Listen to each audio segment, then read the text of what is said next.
امروز توسط نمایش باز به یک گوشه زیبامنظر تاجیکستان سفر خواهیم کرد. این هم باشد به قسمت شرقی مملکت و به سمت شمالی بدخشان.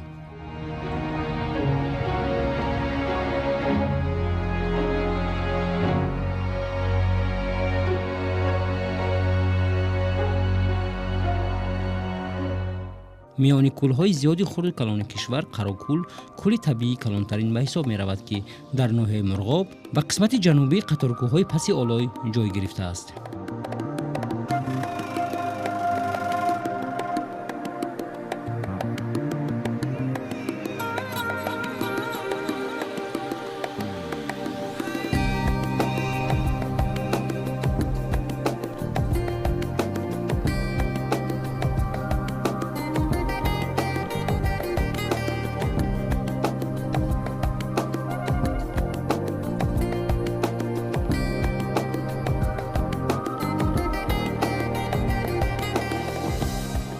این کول در قسمت پستی قطارکوه‌ها و در بلندی 3914 متر از سطح بحر جایگیر شده است.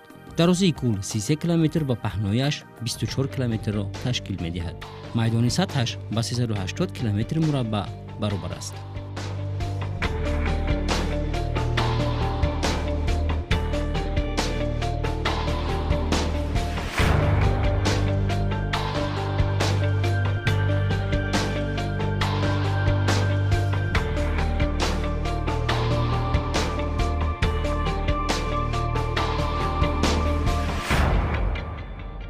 در میان کول مساحت خشکی به شکل نیم جزیره جای گرفته است که آن را تقریباً به دو قسم جدا می‌کند.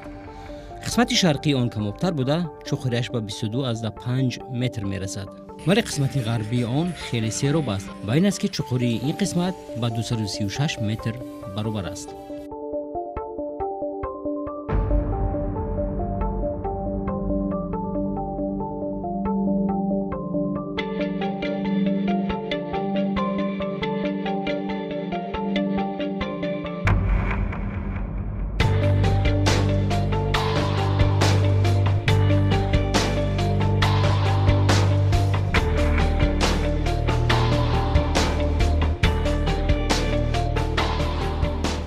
رنگ سطح بالای آبی کول کبودی رفشن است.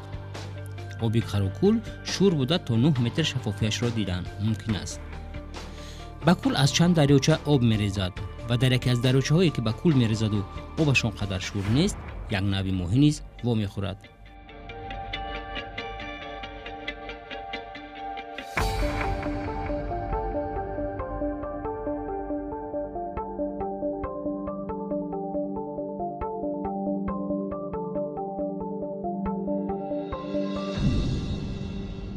در فصل زمستان سطح آب تقریباً یخپوش است. میگویند که قبط یخی آن در فصل زمستان تا به 1 متر میرسد. در فصل تابستان باشد حرارت در اینجا تا به 12 درجه گرمی میرسد.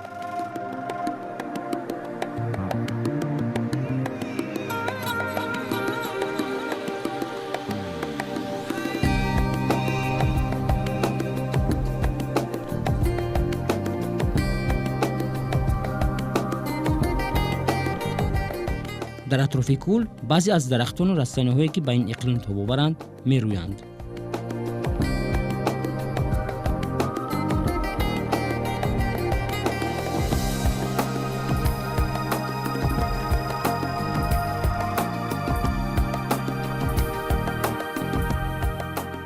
از روی عکس‌های از کیهان گرفته شده ای کول بعضی محققان تخمین میکنند که اینجا حادثه استرابلما و یا برخورد جرم کیهانی رخ داده باشد تا کول تشکیل شده است.